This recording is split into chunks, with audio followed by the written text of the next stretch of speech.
Hello there, I'm Muhammed. I'm Hamdan, and this is Nightline, the top stories. Amendment to Constitution ensures Parliament functions as independent and sovereign institution. And government to carry out multi-story school pilot project this year.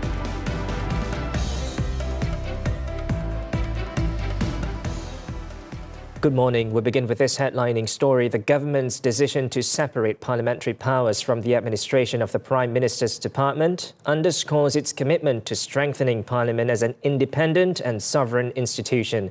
Prime Minister Datuk Seri Anwar Ibrahim emphasised that this autonomy is essential for Parliament to genuinely uphold the spirit of reform.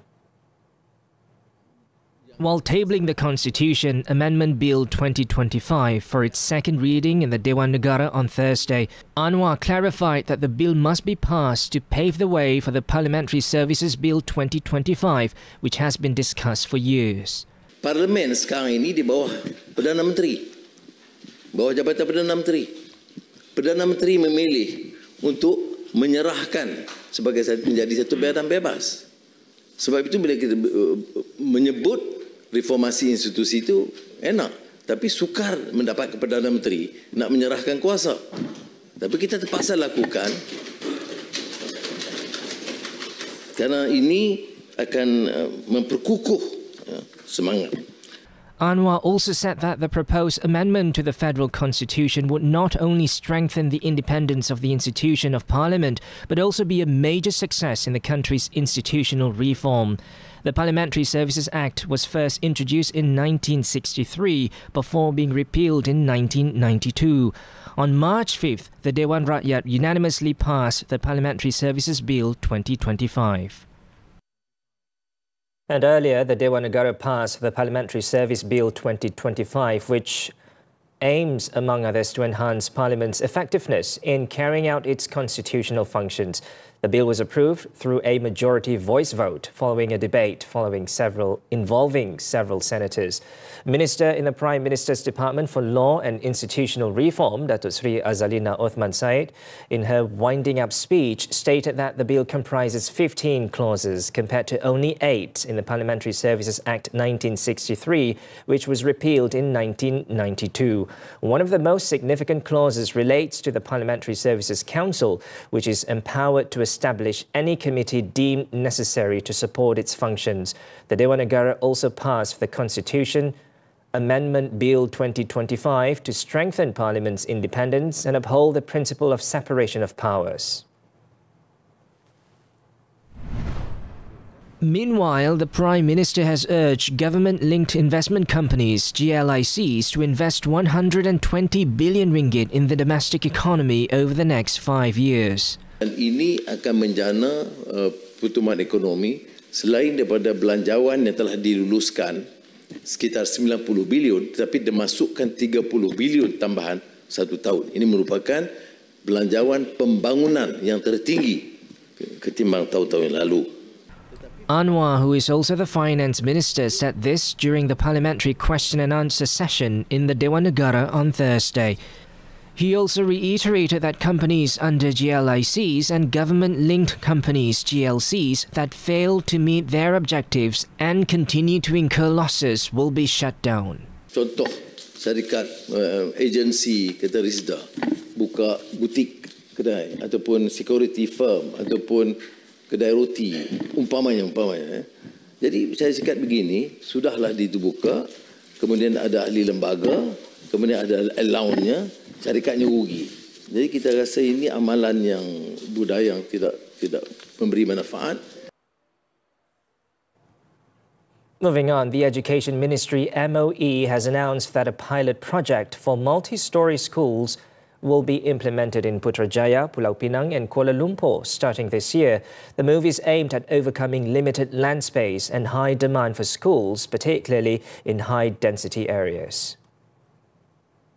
In a statement on Thursday, the ministry said the initiative will be implemented in collaboration with strategic corporate partners, aiming to lower school construction costs while ensuring students have access to education. This decision followed a meeting between Prime Minister Datuk Seri Anwar Ibrahim and top ministry officials.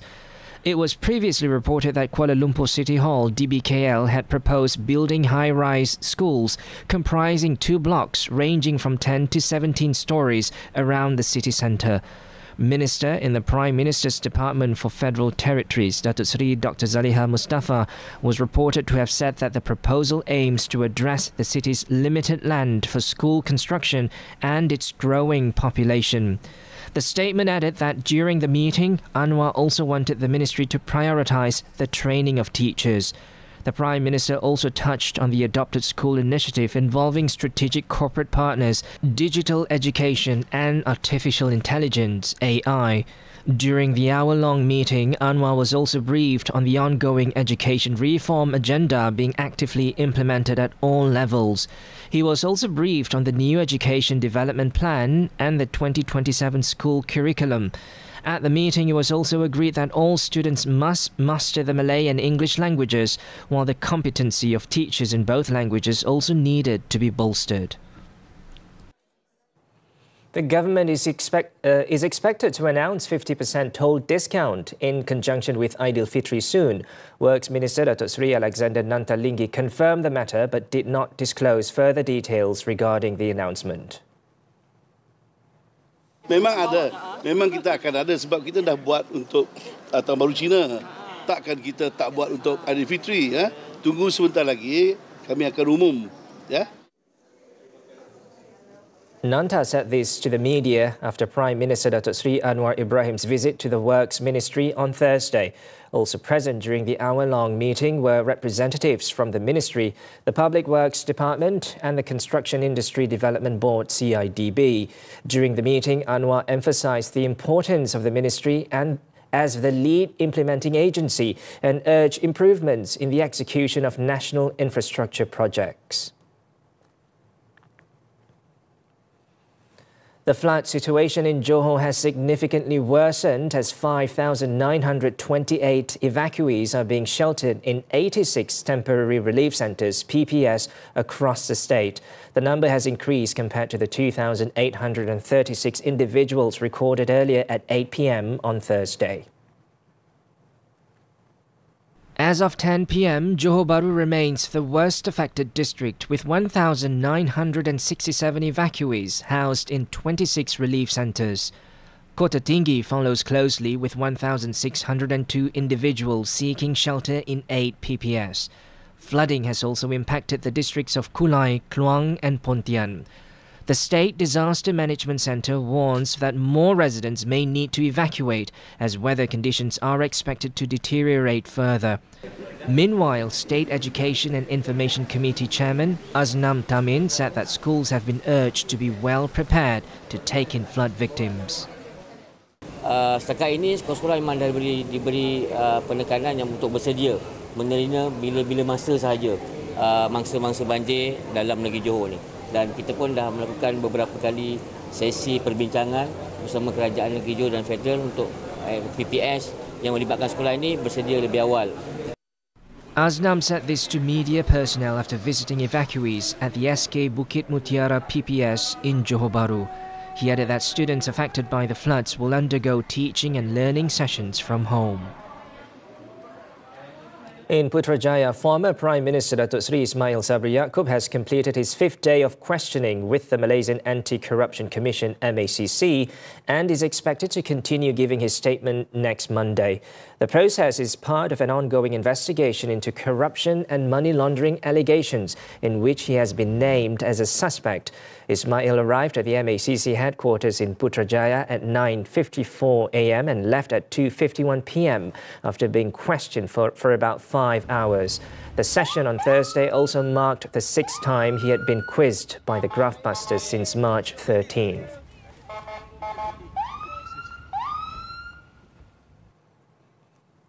Two illegal sawmills were raided by the General Operations Force GOF in Besut, Terengganu, resulting in the seizure of timber and machinery worth 4.12 million ringgit.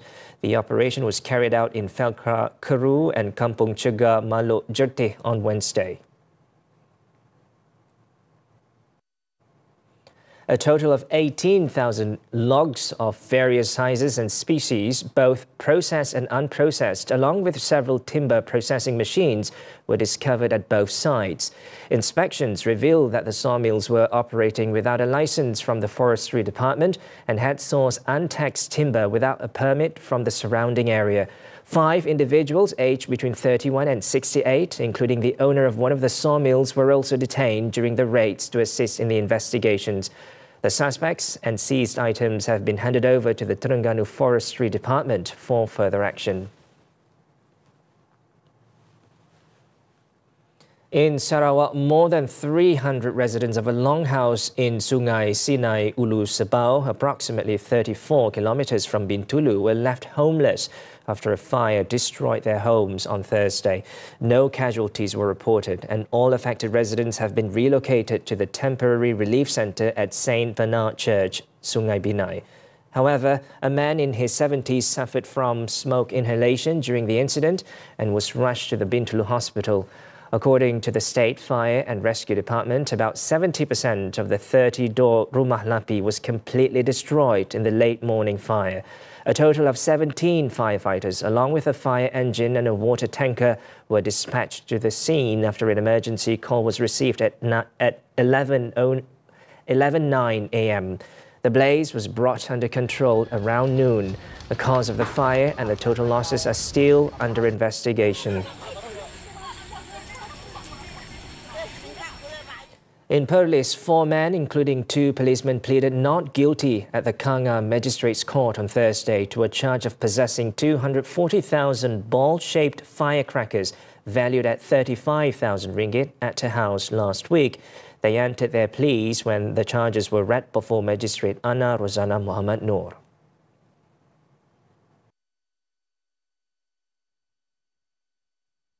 The 4 accused are Lance Corporal E. Lohindran, Corporal Muhammad Hishamuddin Ahmad Misfa, and 2 civilians Nurul Azizul Muhammad and Fairul Izwan Abdul Aziz, aged between 32 and 47.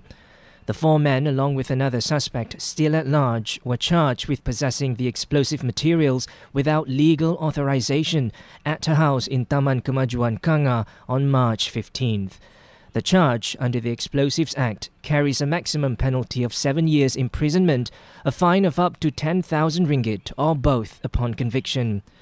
The court set bail at 4,000 ringgit with 1 surety for each accused and fixed April 21st for case mention.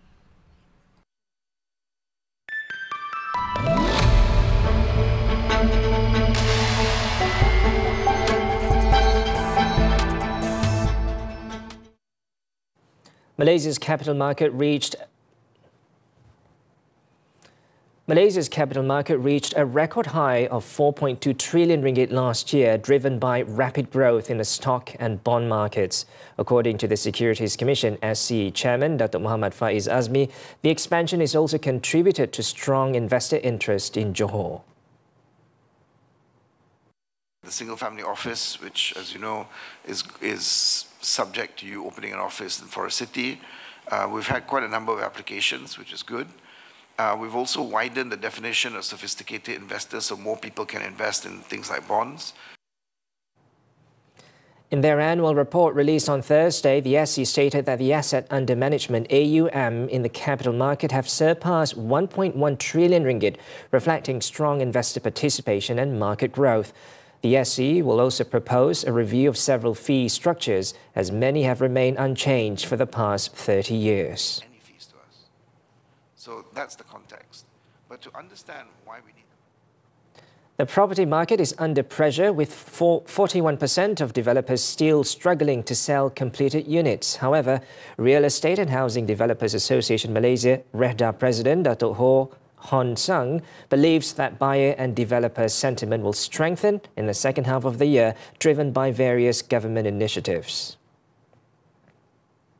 For the developers, they would like to see how this can help. So perhaps the first half of 2025 may not, the timing mungkin tak berapa good enough. So they believe that with this initiative, it can drive better economic situation in the second half of 2025.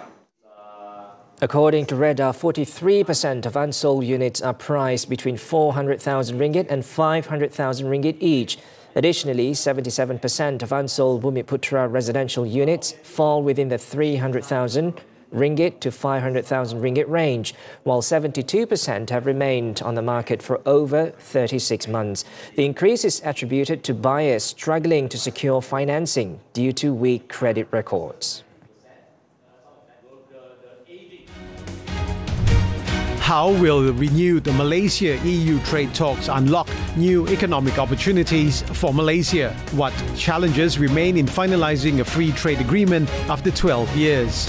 Which key sectors in Malaysia stand to benefit the most from deeper collaboration? Muhammed Ahmad Hamdan speaks with former Mitri Secretary-General Tan Sri Rebecca Star-Maria only on Money Matters this Saturday evening on TV3 and stream on Tonton. Thailand's central bank will relax loan-to-value rules starting May until June next year to support the ailing property sector, a measure it said would not pose significant risks to financial stability. In a statement, the Bank of Thailand said the real estate sector is slowing down continuously with no clear signs of recovery. The new loan-to-value limit, the percentage of a property's value that can be given as a loan, will be 100% for all housing contracts, up from 70% to 90% currently. Presently, this limit applies only for first home contracts of less than $300,000. Previously, developers have sought government assistance for a sector that has been grappling with weak demand, oversupply, stringent home loan criteria, and soaring household debt levels.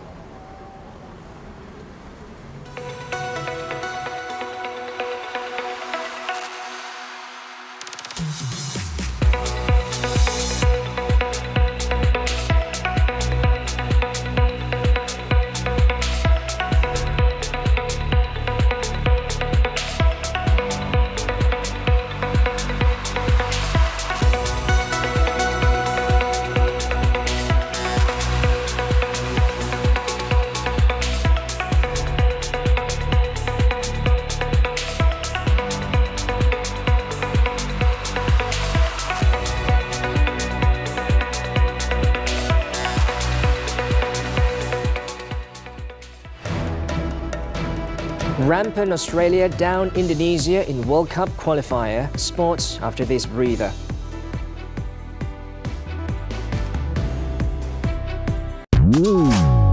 Bunga hiasan hybrid semakin banyak diseluduk ke dalam negara dan boleh berkesan buruk kepada biodiversiti tempatan. Bulan Mac, bulan kesedaran mengenai kanser kolorektal. Dalam perkahwinan, kejujuran antara resipi yang paling utama untuk bahagia. Caj kesesakan di Kuala Lumpur sejauh manakah dapat mengurangkan kesesakan trafik di ibu kota? Larangan kad kredit kepada golongan yang baru masuk kerja untuk kurangkan muflis dalam kalangan generasi muda. MHI, Isnin hingga Jumaat jam 10 pagi. Itu 3 dan tonton. Sihat tapi sedap. Bersama Chef Anis Nabila, tak perlu pilih. Boleh dapat dua-dua sekali. I nak share resepi tu, tapi yang sihat. Kita menggunakan minyak zaitun dan kita masak dalam air fryer. Cakap je nak resepi apa. Oriental, Western, dessert, semuanya ada. Resepi hebat, rasa nikmat, badan sihat dengan menu sihat Ramadan. Setiap Sabtu 12.30 tengah hari. Indahkan memori Ramadan di TV3 dan stream juga melalui Tonton. Saat kita berkumpul bersama keluarga, ada yang diuji dengan kesusahan, kesakitan dan kesunyian. Tapi dalam setiap ujian, ada tangan yang menghulur dan ada hati yang memahami. Bersama kita hulurkan tangan, ringankan beban. Istimewa Ramadan dan Syawal ini bersamamu setiap Ahad 6 petang. Indahkan memori Ramadan dan Syawal di TV3 dan stream juga melalui Tonton.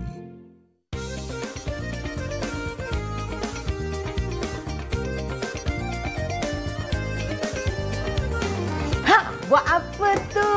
Puasa yang yuk. Pagi-pagi dah buka apa ni yuk? Tahanlah sikit lapar tu, tapi kalau buka TV3 tak apa. Indahkan memori Ramadan bersama saya, Janani. Jaga hati, jaga mulut. Selamat berpuasa. Semoga bertahan sehingga Raya.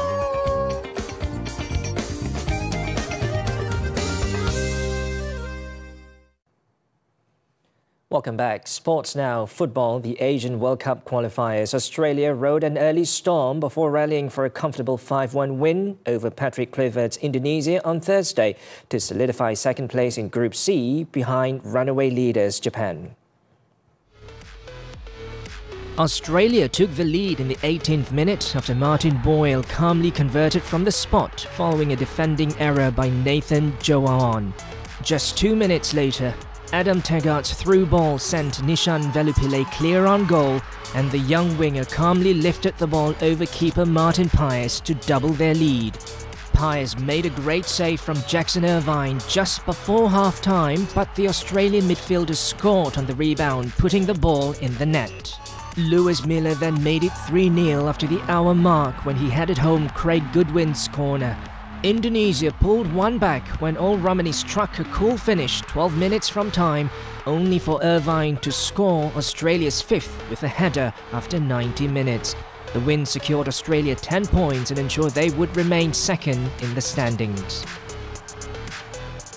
And tennis now, the 2025 Miami Open. Gael Monfils battled past Fabian Marozsan to become the second oldest man to win a match at the ATP Masters 1000 tournament on Wednesday.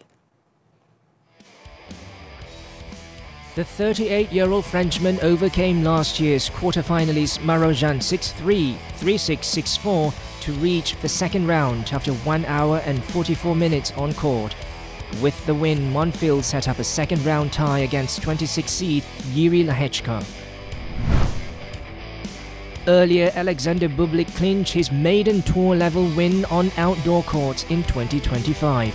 The 27-year-old overcame Sebastian Baez 6-3, 6-4 to record his first victory in Miami since 2022, setting up a meeting with Tommy Paul in the second round. Also through to the second round was Nick Kyrgios. The 29-year-old Australian earned his first ATP Tour-level win since October 2022 with a hard-fought 3-6, 6-3, 6-4 victory over qualifier Mackenzie McDonald in the first round. He will play world number 23 Karen Khachanov next. In the women's action, Belinda Bencic came back from 3-5 down in the third set to edge out Diana Yastremska in the first round. After winning the first set, the 28-year-old Swiss saw Yastremska's comeback in the second before holding off the world number 42 in the decider for a 6-4, 1-6, 7-5 win. Elena Svitolina awaits her in the second round. In another match, Emma Raducanu produced a consistent performance to reach the second round for the first time with a 6-2, 6-1 victory against Japanese wildcard Sayaka Ishii. Raducanu will face American 8th seed Emma Navarro in the next round.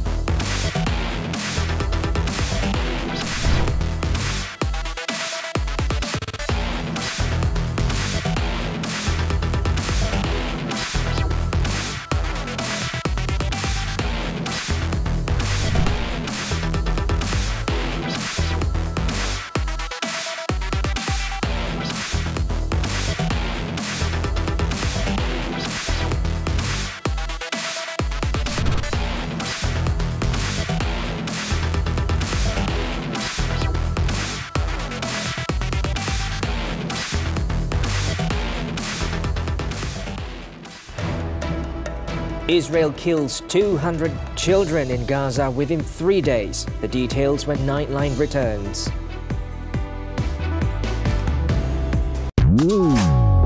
Bunga hiasan hybrid semakin banyak diseludup ke dalam negara dan boleh berkesan buruk kepada biodiversiti tempatan.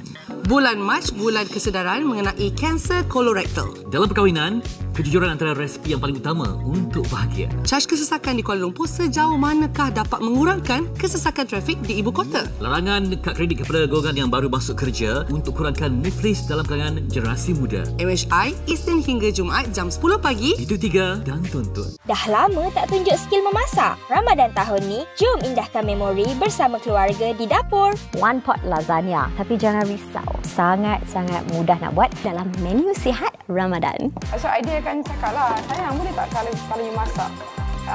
So you masak sedap. Betul sayang? Okay, bukan macam tu sayang. Ya Allah. Okay, dah. Anak mama masak apa tu? Salam Ramadan, indahkan memori di TV3.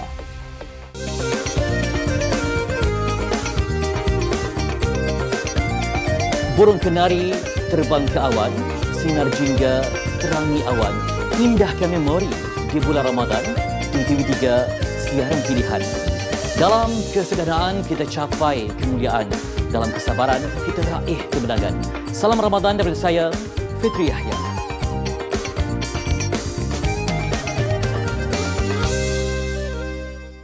Saat kita berkumpul bersama keluarga, ada yang diuji dengan kesusahan, kesakitan dan kesunyian. Tapi dalam setiap ujian, ada tangan yang menghulur dan ada hati yang memahami. Bersama kita hulurkan tangan, ringankan beban. Istimewa Ramadan dan Syawal ini bersamamu setiap Ahad 6 petang. Indahkan memori Ramadan dan Syawal di TV3 dan stream juga melalui Tonton.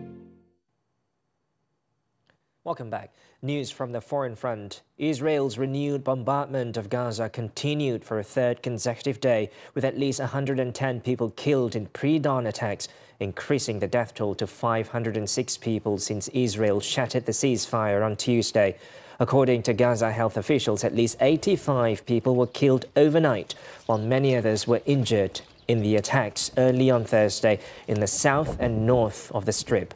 Local media reported that at least 20 people were killed in Khan Yunis in the south after Zionist forces struck several houses in the area, while in northern Gaza, an attack on a family home in the As-Sultan neighborhood killed at least 7 people. The Zionist military had also begun conducting ground operations in the north of the enclave along the coastal route in the area of Beit Lahia.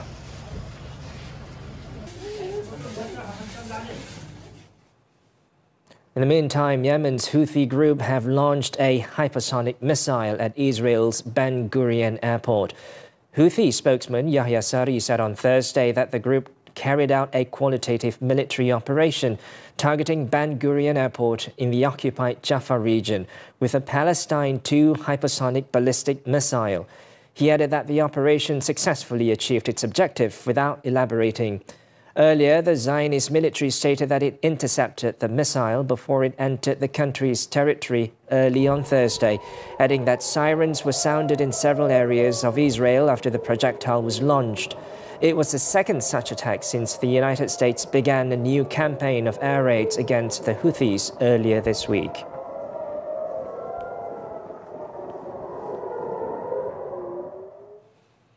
Indonesia's parliament on Thursday passed contentious revisions to the country's military law, which will allocate more civilian posts for military officers. Speaker Puan Maharani led the unanimous vote in a plenary council and officially passed the law, saying that it was in accordance with the principle of democracy and human rights. Under the previous version of the military law, officers could serve in up to 10 government agencies. However, the revised law now permits military officers to serve in 14 state institutions. The new law also expands civilian posts for officers, including the Attorney General's Office, State Secretariat and Counter-Terrorism Agency, and raises their retirement age.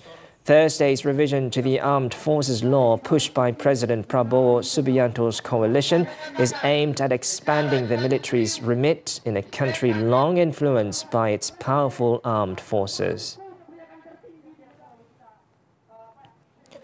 Turkish authorities on Thursday detained 37 people for allegedly making provocative posts, inciting crime and hatred over the detention of Istanbul Mayor Ekrem İmamoğlu.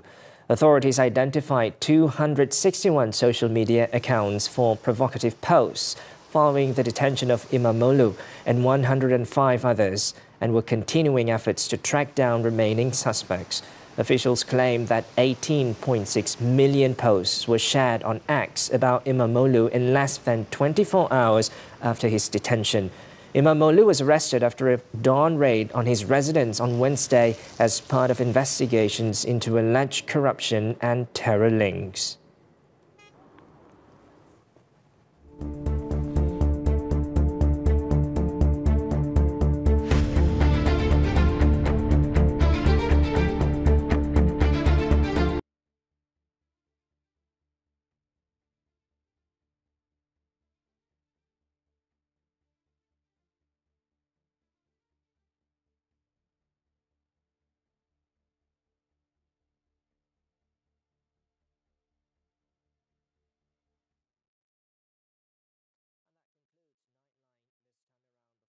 Let's take a look as the Finns in Tampere enjoy a sauna session on a local investor's makeshift rotating ice disc. With that, I'm Muhammed Hamdan. Thanks for watching and selamat bersahur.